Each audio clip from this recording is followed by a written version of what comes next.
Have you ever found yourself sitting alone, just wishing for a friendly conversation or a warm connection with someone?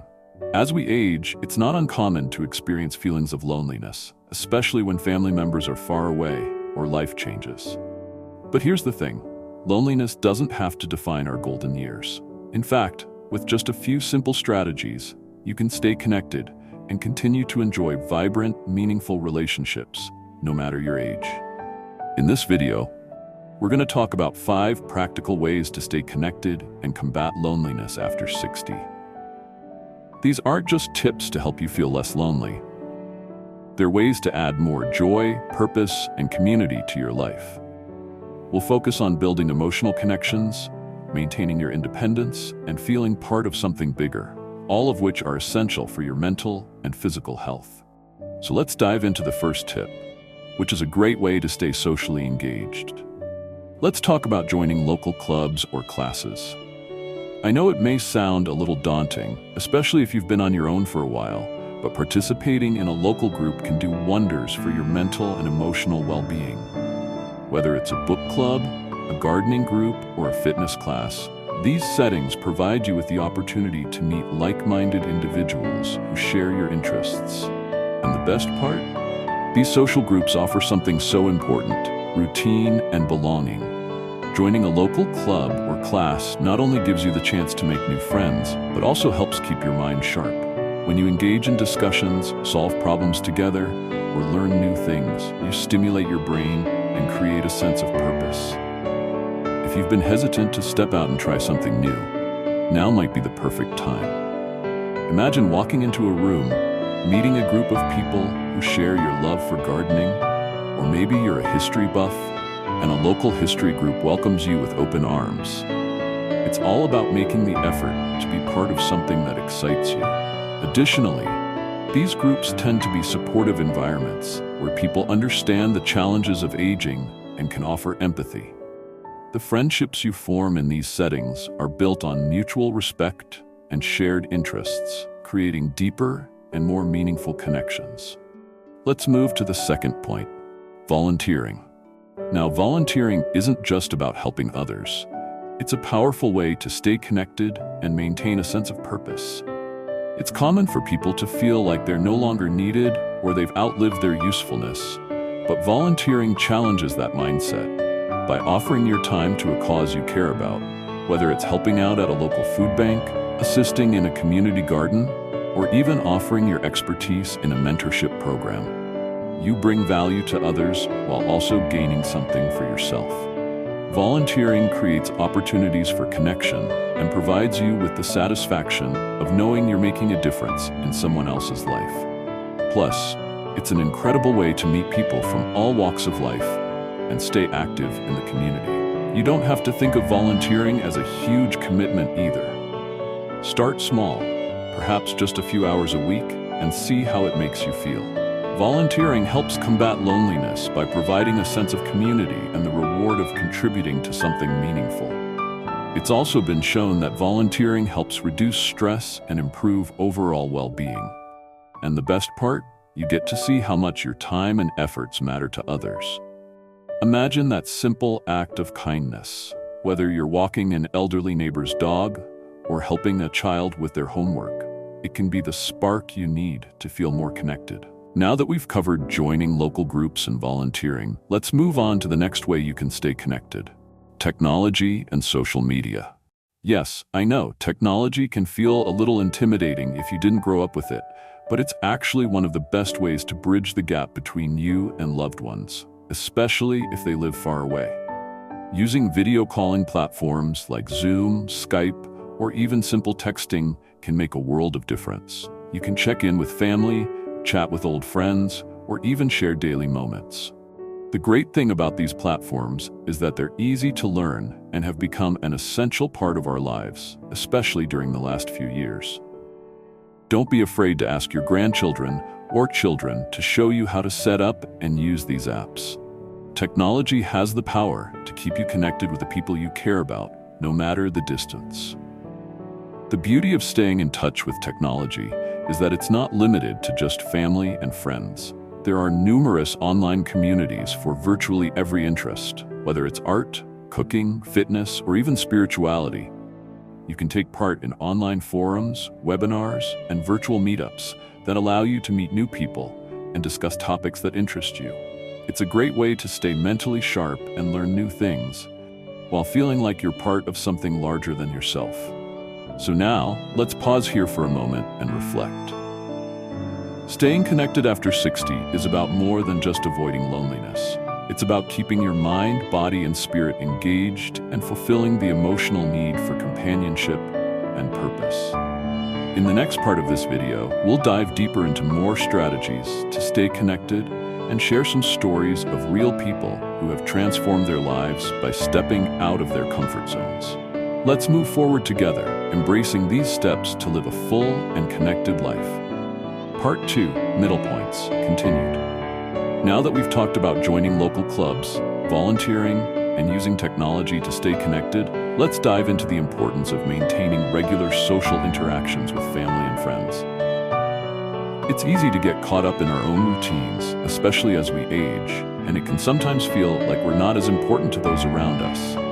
But trust me, when I say that your family and friends need you just as much as you need them. Making time for regular check-ins, whether through a simple phone call, a text message, or an in-person visit, helps strengthen your social bonds. It's not just about catching up. These interactions provide emotional support, a sense of belonging, and the reassurance that you're not alone. And the beauty of it is, these connections don't need to be long, drawn-out conversations every time. Sometimes just a short chat over coffee or a quick text exchange can make all the difference. One of the key reasons that loneliness can creep in is the feeling of being forgotten or not heard. But when you actively engage with your loved ones, you're showing them how much they matter to you, and that can go both ways. There's something incredibly uplifting about knowing someone is thinking of you. These small gestures, sending a card, making that phone call, or offering a quick hello, go a long way in reinforcing relationships and keeping loneliness at bay. I've heard many seniors say, "I don't want to bother anyone," or "they're too busy for me." But here's the thing, your loved ones are likely just as busy as you are, but that doesn't mean they don't want to connect with you. Sometimes you have to take the first step and reach out. If you've been feeling disconnected, start by sending a message or making that first call. It could reignite a spark in your relationship that you didn't even realize was missing. Now, let's talk about something that's often overlooked, but so incredibly important for seniors. Keeping your environment social. What does that mean exactly? Well, think about the spaces where you spend the most time. Is it welcoming, inviting, and conducive to interaction? Whether you're living in your own home, with family, or in a retirement community, your environment plays a huge role in how connected you feel. Consider adding a few things to your space that encourage interaction, like a cozy sitting area for guests, a dining table where you can share meals, or even simple decorations that spark conversation. For example, do you have photographs or mementos on display? These can serve as great conversation starters, whether with visitors or even with neighbors you haven't met yet. It's about creating a space that fosters connection, not isolation.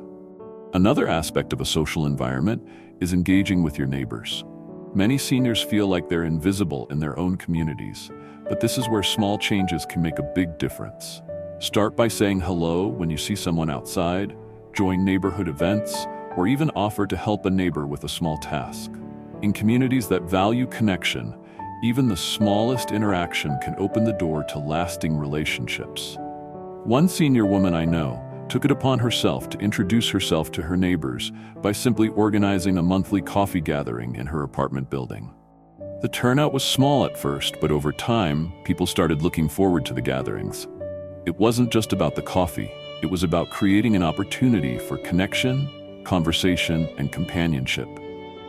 What started as a simple effort on her part turned into something meaningful for everyone involved. This is a great example of how you can build your own supportive community, even if it's just within your building or block. Finally, let's dive into something a bit more personal but equally crucial: embracing a positive attitude towards aging and connection. It's natural to have mixed feelings as we grow older. Sometimes we may feel like we've missed opportunities, or that our best days are behind us. But the truth is, age is just a number. The opportunities to create connections, form new friendships, and live a fulfilling life are endless. All it takes is a shift in mindset and the willingness to take that first step toward others. Many seniors struggle with self-worth as they age. But I want to reassure you that you're never too old to make new friends, try new things, or learn something new. You are valuable. Your experiences, wisdom, and unique perspective are exactly what others need. By embracing your age and the wisdom that comes with it, you open yourself up to a world of possibility. You may even be able to inspire others around you to do the same. So, now that we've explored social interaction, maintaining a welcoming environment, and embracing a positive outlook, we're ready to move on to the final strategies that can help keep loneliness at bay. These tips will not only improve your sense of connection, but also enhance your overall well-being. Stay tuned as we dive deeper into how to maintain independence and strong relationships as you age. We've already touched on a few important ways to fight loneliness after 60. Making time for regular social interactions, creating a welcoming environment, and embracing a positive mindset. Now let's explore 2 more strategies that can further enrich your life and keep loneliness away. First up is adopting a new hobby or learning something new. As we age, it's easy to fall into a routine, doing the same things over and over. While routines can be comforting, they can also lead to feelings of stagnation and loneliness. But there's one powerful antidote to this: learning something new. Whether it's picking up a musical instrument, learning a new language, or starting a DIY project, having a hobby not only keeps you engaged, but also provides a great reason to connect with others. When you take on a new hobby, you're opening the door to new opportunities for socializing. You might take a painting class and meet fellow artists, join a gardening club, or start a book club with neighbors or friends. These types of activities can create natural bonds with others who share similar interests and can even foster deeper friendships. Plus, having something you're passionate about boosts your confidence and gives you a sense of purpose. It doesn't matter what age you are, you're never too old to learn something new. And new experiences often bring excitement and joy, making you feel more alive and connected to the world around you. This shift in focus, from feeling stuck in isolation to being actively involved, can be incredibly liberating. For example, I've met seniors in their 70s who have learned to play the piano or started taking yoga classes for the first time. One woman I know began taking photography classes at 72. And now she's not only capturing beautiful moments, but has also built a community of like-minded individuals. Her story is a powerful reminder that it's never too late to start something new. And in doing so, she's found new ways to connect with people and embrace life's opportunities. Lastly, we need to talk about staying physically active as a powerful way to counter loneliness. You might think that physical activity is just about staying fit or maintaining a healthy weight, but it's so much more than that. It's also a great way to stay connected to the world and to people around you. Exercise doesn't have to mean intense workouts or spending hours at the gym. It can be something simple, like walking in your neighborhood, doing some gentle stretches, or joining a low-impact fitness class specifically designed for seniors. The key is to keep moving in a way that feels good to you. Here's why physical activity is so powerful. It boosts your mood by releasing endorphins, the feel-good hormones. It also improves your energy levels and enhances your overall mental well-being. And of course, being physically active often leads to meeting others.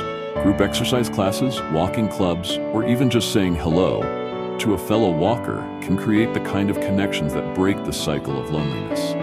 Many senior communities offer group activities like dance classes, walking groups, or Tai Chi, which not only keep you healthy, but give you a reason to meet people regularly. One friend of mine, who's in his late 70s, joined a local walking group, and he's now made several close friendships. Not only does he feel healthier, but he also looks forward to his weekly walks because it's a chance to connect with others. It's not just about fitness, it's about making a connection too. As we wrap up this conversation, let's reflect on everything we've discussed today. Loneliness after 60 is a real issue, but it's also something you can overcome with a little effort and intention.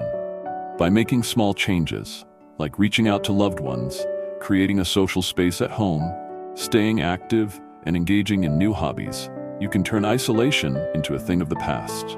Remember, you have the power to control your social connections and create a fulfilling, enriching life for yourself. It's about reaching out, staying open to new experiences, and embracing the connections that life has to offer.